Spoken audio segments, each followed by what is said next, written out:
Moving on, the Knesset exploding overnight with arguably the biggest showdown yet between Prime Minister Naftali Bennett and former Prime Minister Benjamin Netanyahu.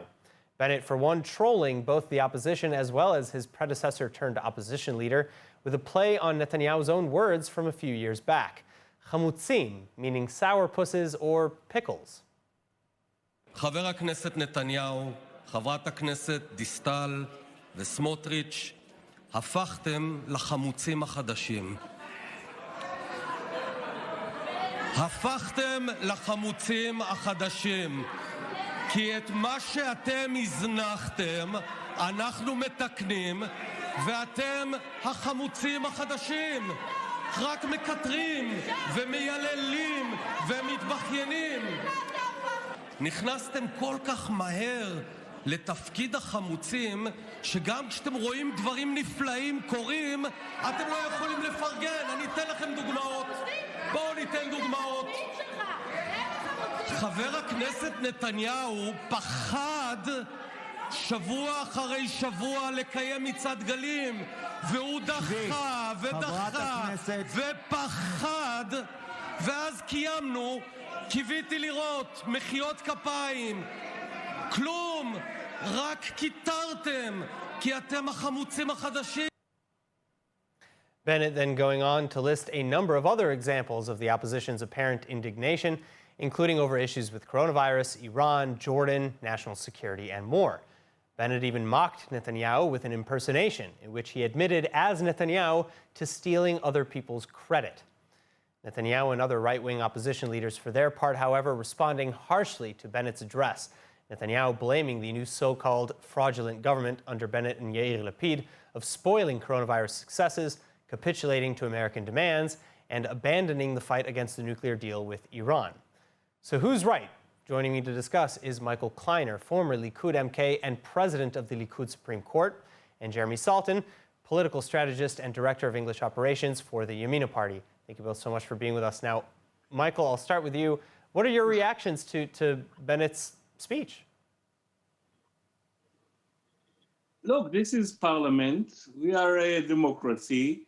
Mr. Bennett has to get used to be Prime Minister and to be a little bit more Prime Minister-like in his approach and the way he speaks with the Knesset. On the other hand, he has also to realize that the task of opposition is to oppose.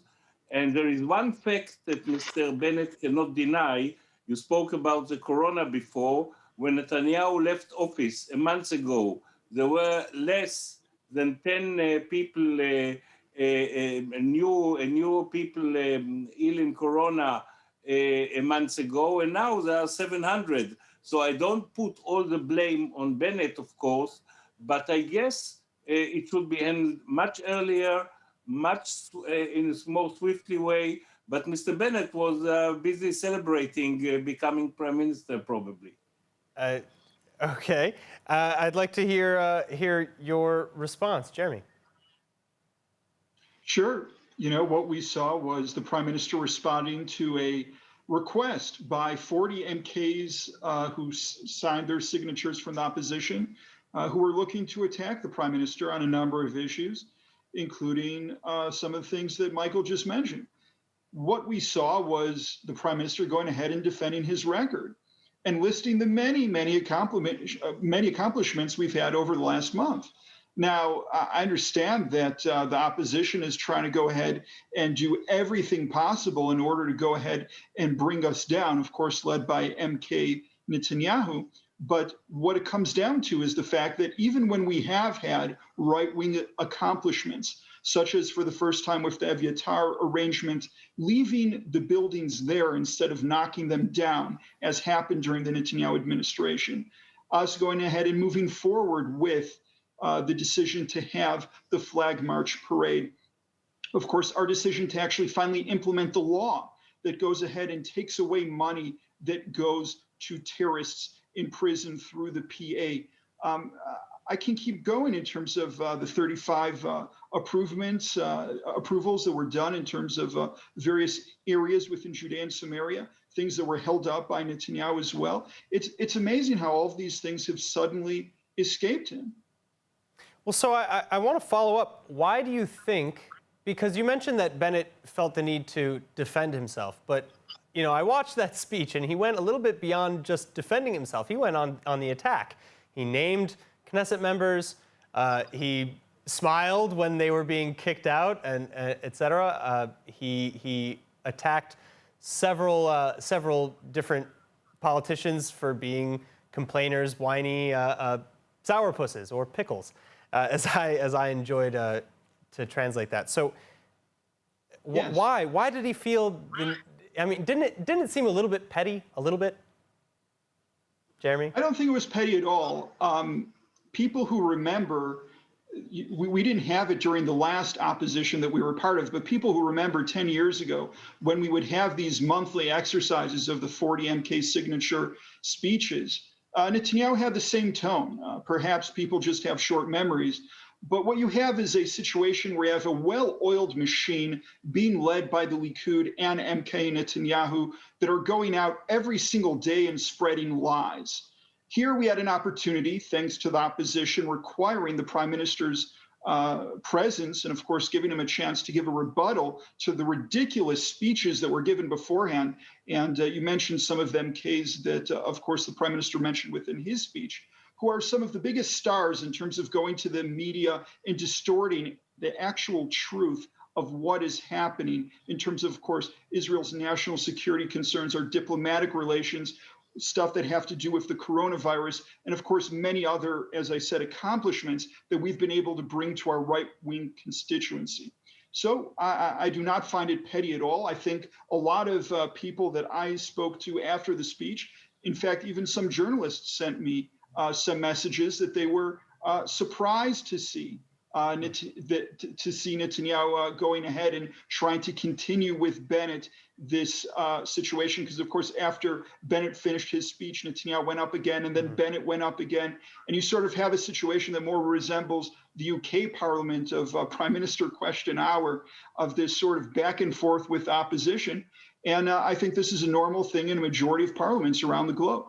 All right, Michael, I want to come back to you because, tone aside, Bennett made some very interesting points. He accused the opposition, particularly the right-wing members of the opposition, of going against issues that ideologically they clearly support. For example, the flag march, the reunification bill, security issues. He attacked former Prime Minister Netanyahu of stealing credit from his colleagues, which is a complaint that we've heard over and over again over the years.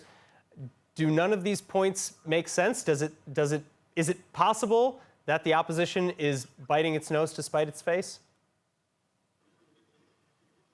Most of them are, small issues. I believe Bennett exaggerated a little bit because in 1 month he had so many achievements he describes, and by the way, he took credit for them, and he also has ministers, so maybe they will complain he took credit. This is not the point. There's one important point in the issues you mentioned, and this is the reunification law, where here I have a harsher accusation towards the government. They, instead of, Bennett is the prime minister now, and Bibi Netanyahu is the head of opposition. So Bennett has a responsibility. He is the one who should have already invited the head of opposition as demanded by law, and giving him information and update.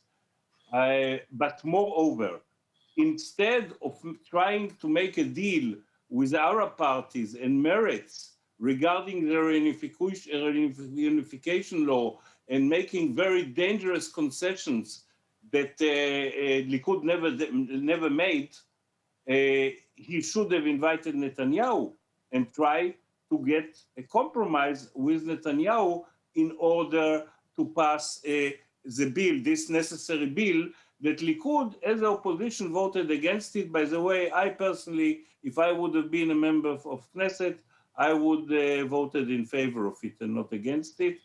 But I can understand why Likud, as an opposition, mustn't help rescue the government which is unable to get its own majority. If you created a government, you cannot get a majority without terrible concessions for such an important bill, so maybe you have to make some reconsiderations.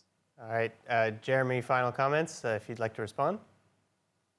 Yeah, look, it's for the opposition leader to decide what it is that he wants to do. It was his decision to politicize the reunification law, the citizenship law, and put national security at risk, something that he did not do the 12 years when he was prime minister. It was unfortunate since he saw the legal position that was put out by the Shabak, by the Shin Bet.